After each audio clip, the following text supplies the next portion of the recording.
आज बहुत ही शुभ दिन है। आज हम ज्ञानी जैल सिंह जी की जन्म जयंती को 5 मई को मना रहे हैं, नंबर 1। नंबर 2, जो महाराज जस्सा सिंह रामगढ़िया जी थे, आज हम उनको भी याद कर रहे हैं। और मेरे साथ उनका भी जन्मदिन है आज उनका भी जन्मदिन है। मेरे साथ जो है हमारे ऑल इंडिया कांग्रेस कमेटी के एससी डिपार्टमेंट के चेयरमैन एडवोकेट हमारे राजेंद्र पाल गौतम जी भी हैं, जो पूर्व मंत्री भी रहे हैं दिल्ली में। हमारे साथ सरदार इंद्रजीत सिंह बब्बू, जो ज्ञानी जैल सिंह जी के ग्रैंडसन हैं। हमारी बहन निक्की राय जी, हमारे विधायक जी, हमारी बहन इंदु बाला जी, तमाम सीनियर लोग यहाँ पे पार्टी के इकट्ठा हैं।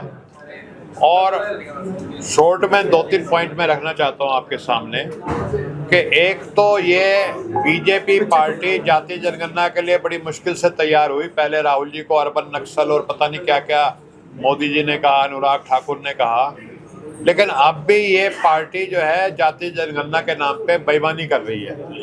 अभी इन्होंने 33 प्रश्नों का एक पर्चा निकाला है और हमारे कुछ साथियों ने उसको भरा भी है। उसमें प्रश्न नंबर 12 है, जिसमें पूछा गया है कि मकान का मालिक कौन है। उसमें लिखा है SC/ST/अदर्स, तो उसमें OBC का जिक्र ही नहीं किया। तो इससे ये जो अमित शाह है और मोदी है, इसकी नीयत पे प्रश्न चिन्ह लग जाता है। अगर इनको OBC की जाति जनगणना करानी थी, जनरल की जाति जनगणना करानी थी, तो इस कॉलम में उसका एक तो जिक्र होना चाहिए। दूसरा, national commission of backward classes ने ये बोला है कि OBC को 25% आरक्षण मिलना चाहिए, लेकिन ये आम आदमी पार्टी की जो सरकार है, जो OBC और दलित विरोधी सरकार है, उसने इस पे बिल्कुल भी काम नहीं किया। और आज हम सारे सीनियर नेता यहाँ पे कांग्रेस के बैठे हुए हैं और इस बात की घोषणा कर रहे हैं कि इस आम आदमी पार्टी के खिलाफ एक बड़ा आंदोलन, जिसमें OBC के लोग तो हिस्सा लेंगे, पार्टी के लेंगे। हमारे जो SC के भाई हैं, इन्होंने भी फैसला किया ये अपने OBC के भाइयों का समर्थन करेंगे, साथ देंगे और पंजाब में एक बड़ा आंदोलन खड़ा करेंगे और OBC को जो 25% आरक्षण है वो दिलवाने की बात करेंगे। और इसके अलावा जो है बाकी हमारे गौतम जी जो हैं वो उसको बताएंगे। धन्यवाद अनिल जी। साथियों, सबसे पहले तो आम आदमी पार्टी ने देश के साथ जो धोखा किया, जो देश के लोगों को झूठे सपने दिखाए और फिर उन्हीं सपनों का कत्ल किया, तो सबसे पहले तो मैं आप सबका ध्यान उस ओर दिलाना चाहता हूं। चूँकि मैं खुद अरविंद केजरीवाल जी के साथ उनकी सरकार में कैबिनेट मिनिस्टर रहा और धीरे धीरे उनके साथ रहते हुए वो अपने असली रंग में आए और उनकी असली सोच जब हमें पता चली कि ये पूरी तरह मनुवादी सोच वाले हैं, जातिवादी हैं, SC/ST OBC माइनॉरिटी को केवल वोट बैंक समझते हैं, उनको उनका हक देना नहीं चाहते, वहीं से हमारी उनसे दूरियां शुरू हुई। कहाँ से आम आदमी पार्टी का जन्म हुआ? ये आम आदमी पार्टी का जन्म एक ऐसे आंदोलन से हुआ जो 2011 में महंगाई का विरोध करते हुए, महंगाई के और करप्शन के विरोध में एक आंदोलन की शुरुआत रामलीला ग्राउंड से हुई, जिसमें अन्ना हजारे और केजरीवाल जी के चेहरे का इस्तेमाल करके एक षड्यंत्र रच के RSS बीजेपी ने एक आंदोलन किया। और उस वक्त की UPA की सरकार, जो कांग्रेस के नेतृत्व में UPA की सरकार थी, उसको बदनाम करने के लिए झूठे केसों को गढ़ा गया, जैसे 2G स्पेक्ट्रम घोटाला, कोल ब्लॉक घोटाला, और एक लोकपाल की बात करके एक आंदोलन खड़ा किया और उस वक्त की UPA की सरकार को बदनाम किया। और मनुवादी सोच वाले मीडिया घराने जो कॉरपोरेट के द्वारा संचालित थे, उनका इस्तेमाल करके 24 घंटे अन्ना हजारे केजरीवाल के मूवमेंट को टीवी पर दिखाकर लोगों को दिग्भ्रमित किया और उसके बाद वो कामयाब हो गए। केंद्र में सरकार बीजेपी की बन गई और वहीं से जो लोग बीजेपी को पसंद नहीं करते उनके लिए ऑप्शन आम आदमी पार्टी दे दिया। दिल्ली में आम आदमी पार्टी की सरकार बन गई। लेकिन बीजेपी की सरकार बनने के बाद हुआ क्या? एक तरफ जांच एजेंसी CBI उनके अंडर में, और सारी जांच करने के बाद भी दोनों केसों में, एक केस में CBI ने क्लोजर रिपोर्ट लगा दी कि कोई घोटाला नहीं हुआ, और दूसरे केस में कोर्ट ने कह दिया बाइज्जत बरी करते हुए कोई घोटाला नहीं हुआ। यानी 2G स्पेक्ट्रम घोटाला, कोल ब्लॉक घोटाला, दोनों केस 0।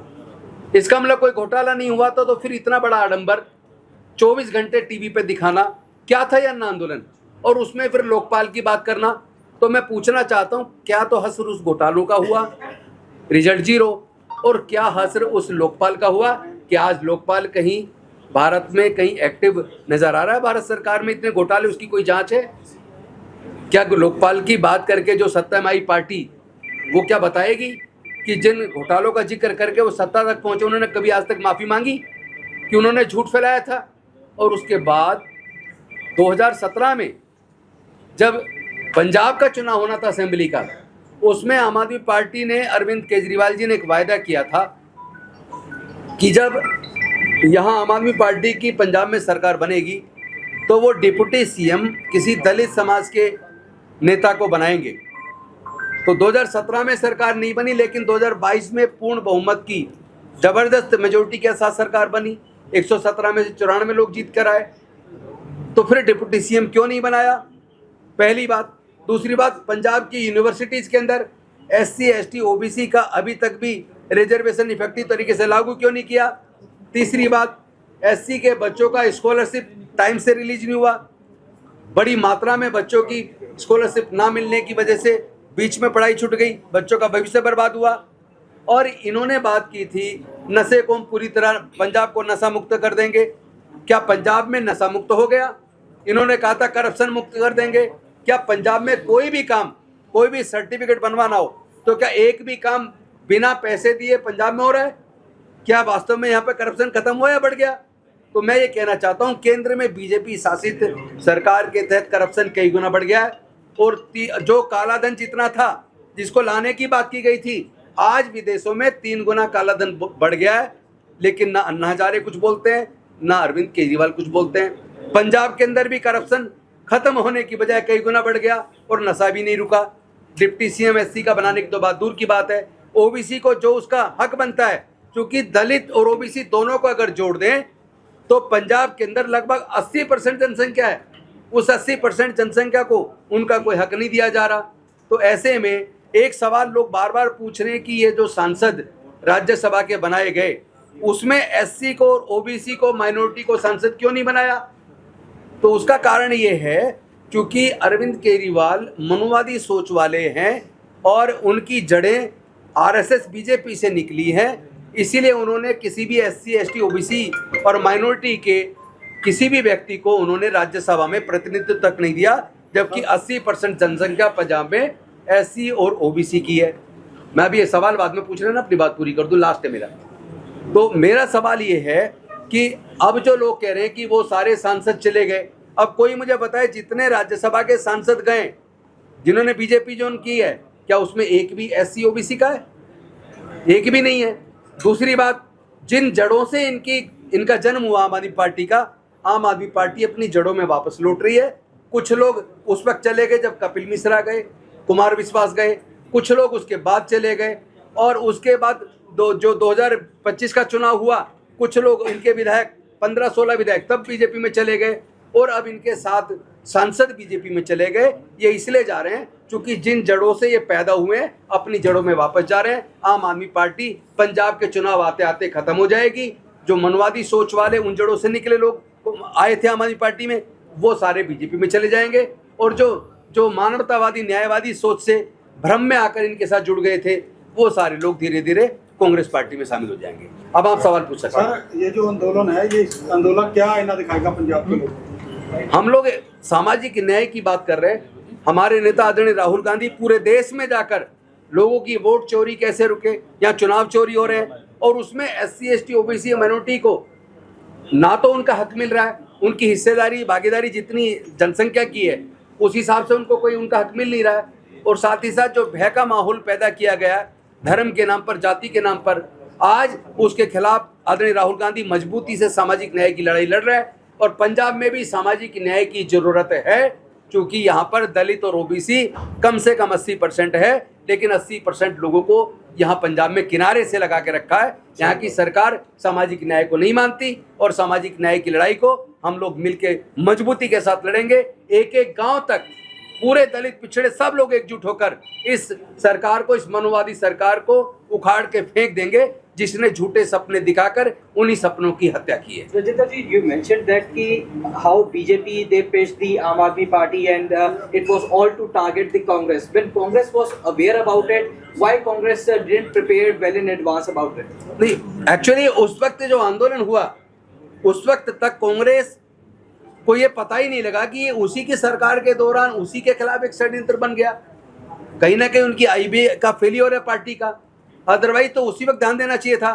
आप एक चीज देखिए, मजे की बात, उस वक्त राजपथ पे प्रदर्शन चल रहा था, राजपथ पे। आज आप राजपथ तो छोड़िए, आप कहीं भी आसानी से कोई प्रदर्शन नहीं कर सकते जहां बीजेपी का राज है। नंबर 2, जंतर मंतर पर जब 1.5-2 साल तक लगातार धरने चले हैं, आज आप वहां कोई धरना प्रदर्शन नहीं कर सकते। कोई भी प्रदर्शन आप करते हैं तो वहां पुलिस कहते हैं कम से कम 10 दिन पहले एप्लीकेशन दो, और उसमें भी केवल 3 घंटे की परमिशन मिलती है प्रदर्शन की। 3 घंटे बाद पुलिस वहां पे सीटी बजाकर आपके माइक को बंद करवा के आपको वहां से हटा देती है।